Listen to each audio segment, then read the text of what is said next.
ஐயா வணக்கம். நம்ம தமிழ்நாட்டில் எடப்பாடி ஐயா அடுத்த முதலமைச்சராக வரணும். தமிழ்நாட்டில் மக்கள் அதாவது இந்த 1.5 கோடி பேரும் அதை நினச்சி பார்க்கறதுக்கு என்னென்னு கேட்டீங்கன்னா 1.5 கோடி பேருமே திரும்ப எடப்பாடியை தான் வரணும் அப்படின்னு சொல்லி எல்லாருமே ஒரு ஆர்வமாக இருக்கும். அதனால் அடுத்த எலெக்ஷன்லேயும் 2026 வந்து அவர் தான் வருவார், எடப்பாடி தான் வருவார். அதில் எந்தமான மாற்றமும் இல்லை. அது பாட்டி கூட்டணி சேர்க்கணும் வைக்கணும்னு சொல்லி நீங்கள் எதை பற்றியும் கவலைப்படாதீங்க.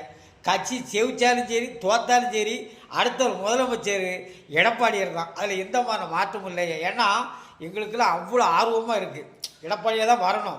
பாருங்கள், நீங்கள் சைடில் பார்த்துருப்பீங்க எத்தனை கொலை, எத்தனை கொலை, செயின் அறுப்பு, ரோட்டில் ஒண்டிய ஒரு பொம்பளை நடந்து போக முடியுதா? முடியலை. அதனால் அடுத்த ஆட்சி வந்து அதிமுக ஆட்சி அமோக வெற்றி வரும்.